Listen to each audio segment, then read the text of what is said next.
Assalamualaikum warahmatullahi wabarakatuh, sahabat nongkrong senusantara.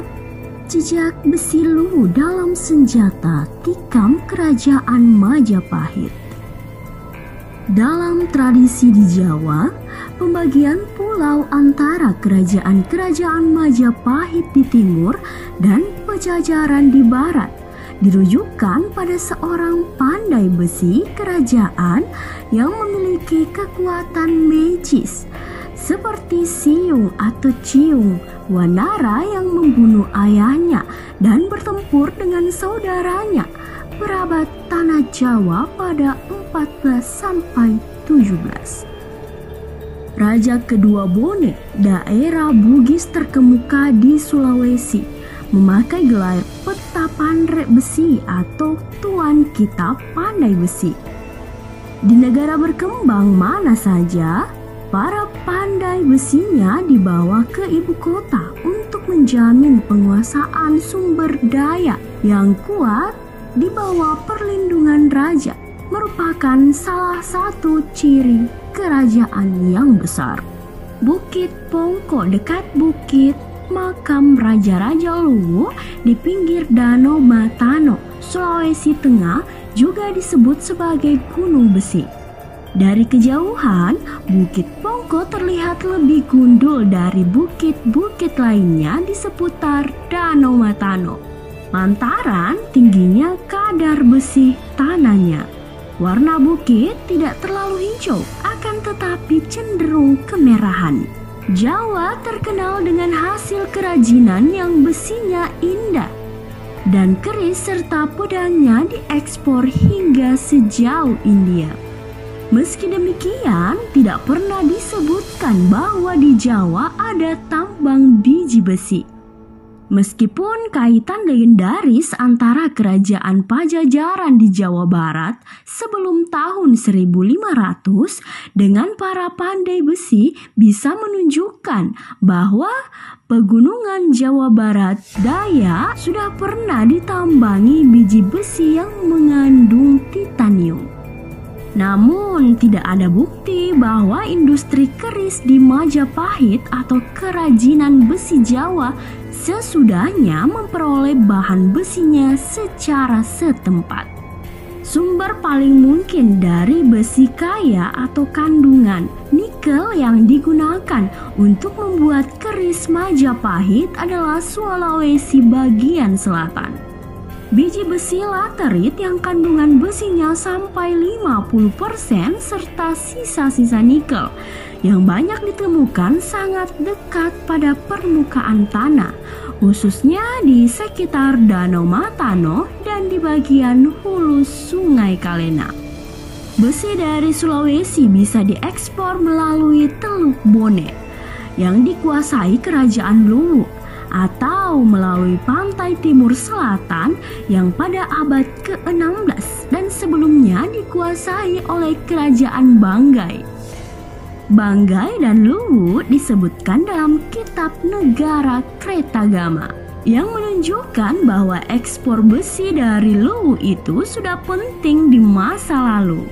Sejarawan Anthony Reid mengungkapkan bahwa kerajaan Luwu di Sulawesi Selatan mungkin menjadi tempat peleburan logam bagi kerajaan-kerajaan Bugis sekitar abad ke-14. Berkat besi yang disalurkan dari penduduk pebukitan menambangnya untuk kaum pedagang yang dari Jawa dan tempat-tempat lainnya. Pada pertengahan abad ke-17, besi Luwu masih tetap merupakan salah satu ekspor utama dari Makassar ke Jawa bagian timur.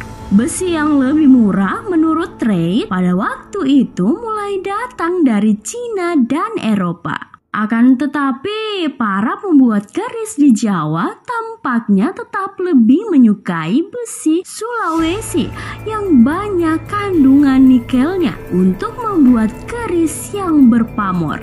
Di sekitar tahun 1800 sekalipun, besi dari Sulawesi itu masih tetap dicari oleh para pembuat keris Borneo atau Kalimantan Selatan.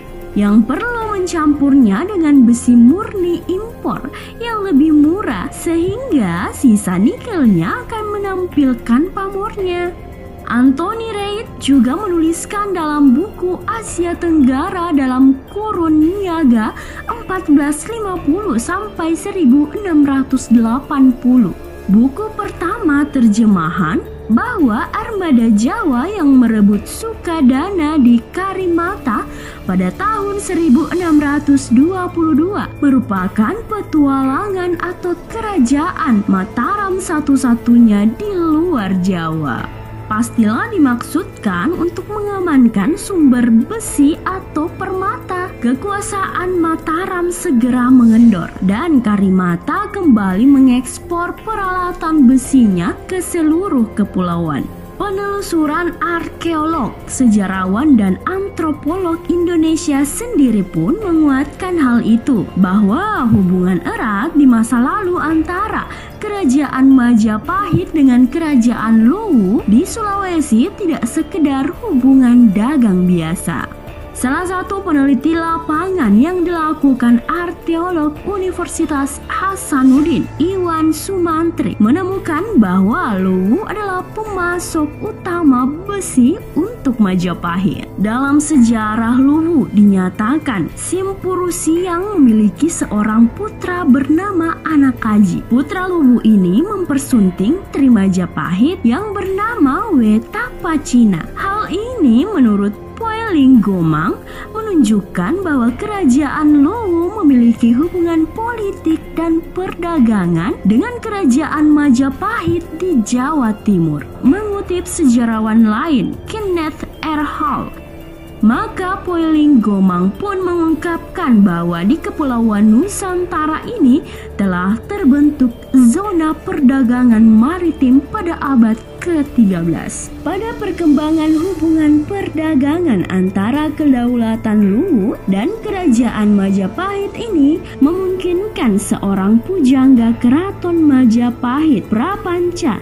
ikut perjalanan armada dagang ke Luwu. Prapanca melakukan kunjungan ke Luwu pada 1364, beberapa tahun sebelum perkawinan politik antara Anakaji, putra Datu Luwu Simpurusiang, dan Wetapacina, putri Majapahit.